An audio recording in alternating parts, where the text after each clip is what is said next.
A gente tem muitos assuntos para tratar contigo hoje, Valber, importantíssimos, mas a gente quer começar falando dessa decisão, e a Elo agora acabou de chamar a atenção, que era muito importante a gente entender juridicamente essa decisão de Gilmar Mendes, que anula as provas que envolvem Lira na investigação do kit robótica, né? Ele acabou seguindo o parecer da subprocuradora-geral da República, Lindora Araújo, anulou todas as provas, gente, da investigação Efesto envolvendo Arthur Lira, no caso de suspeita do desvio de contrato do kit robótica. Na decisão, ele concorda com a PGR, já que com os indícios da participação de Arthur Lira, o caso deveria ter começado no STF, já que Lira tem foro privilegiado. É isso que ele argumenta. A gente lembra também que o julgamento no plenário do STF deveria acontecer hoje, e essa decisão dele, ele anunciou ontem, né? Então, com isso, não tem mais esse julgamento hoje no plenário do STF.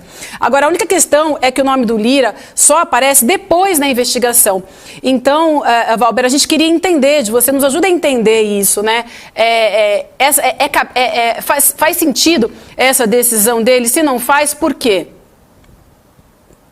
Primeiro, bom dia a todos e a todas, a você, Vivian, De Luca, Edu. Antes de mais nada, eu queria saudar todos os advogados e advogadas que hoje, 11 de agosto, é o Dia Nacional dos Advogados. Não que o advogado seja uma função que deveria ter mais destaque, mas são os advogados que, nesses tempos obscuros, começam a impungir a bandeira em torno da democracia. Foi assim em 1964, foi assim agora, nesses tempos sombrios do golpe. Então, a todos e a todas os advogados, eu queria dar minhas saudações e que festejem esse dia.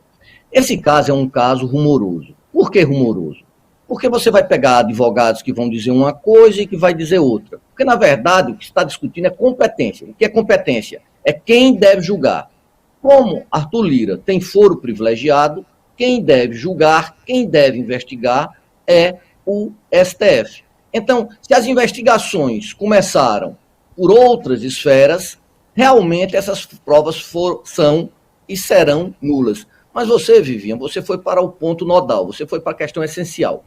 Quando começou essa investigação, já sabia-se do envolvimento de Lira?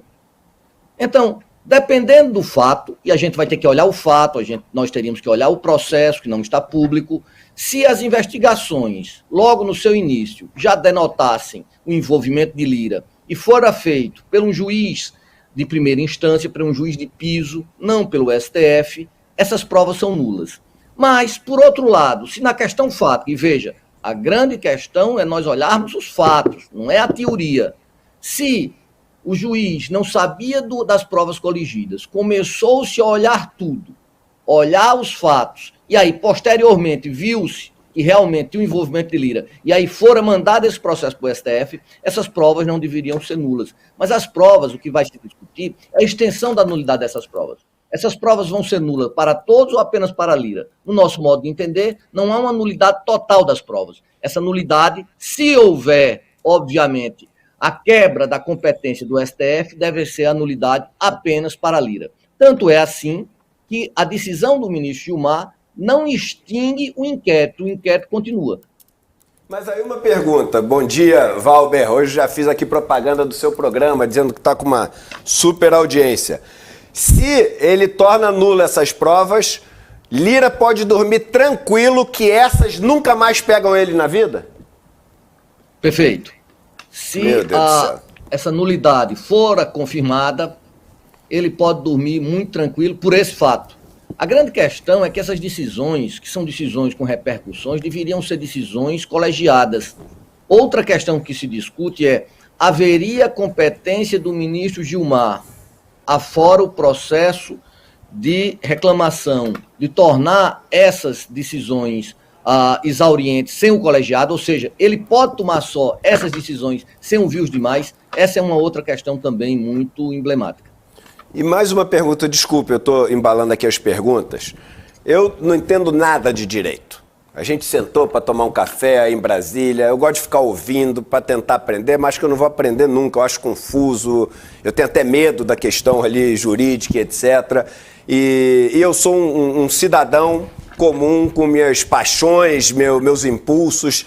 Então o que eu estou falando aqui é desse lugar, sabe? Do cidadão comum, que olha as coisas e tem o direito de se indignar que tem o direito de opinar e etc. Poxa, como é que a gente vai fazer para a gente não ter essa dúvida na cabeça das pessoas? Um mês atrás estava tendo uma festa em Portugal do Gilmar com o Lira, tomando vinho, rindo com ali o cara do Republicano, não sei o quê. Um mês depois a gente tem essa decisão que tem o debate, pelo que você está falando, não é que está certo ou que está errado, mas tem debate, tem discussão. E eu falo o seguinte, poxa, se não tivesse tido esse encontro, eu teria outra visão da história. Tendo esse encontro, eu fico com uma pulga atrás da orelha. Como é que a gente faz para poder, regular essa história e criar uma separação? Para essa separação não deixar dúvida na cabeça das pessoas que a proximidade ali pessoal influi no resultado que deveria ser impessoal. Como é que a gente faz para regular isso? Para organizar, desculpe usar essa palavra, para organizar a bagunça? Edu, e primeiro, muito obrigado pelo momento agradável que passei com você em Brasília. Eu queria dizer que o jurídico, ele tem que ficar afastado das paixões. Porque o princípio da legalidade, nós aqui no Nordeste temos um ditado muito interessante, o pau que dá em Chico tem que dar em Francisco. Ou seja, o princípio da legalidade tem que valer para os progressistas, para os reacionários e para os bárbaros. Então a questão não é, me desculpe, se esse almoço foi caloroso ou não foi, o vinho quis tomar, nada disso. A questão é saber bem claro, dentro do processo, o processo começou com indícios da participação de Lira. Se começou com indício da participação de Lira, essas provas não poderiam começar, porque nós que fomos contra os excessos absurdos da Lava Jato, nós não podemos fazer excesso do lado contrário. Então nós temos que olhar os autos e dizer, ele tinha isto ou não tinha. Então o parâmetro não é um parâmetro retórico, o parâmetro é um parâmetro factual do fato. Ele tinha ou não. Daí, nós juristas, e hoje no nosso dia, nós temos uma cuidado maior para impedir que o discurso jurídico entre na seara política. Porque se assim o acontecer, nós perderemos nossa legitimidade na sociedade.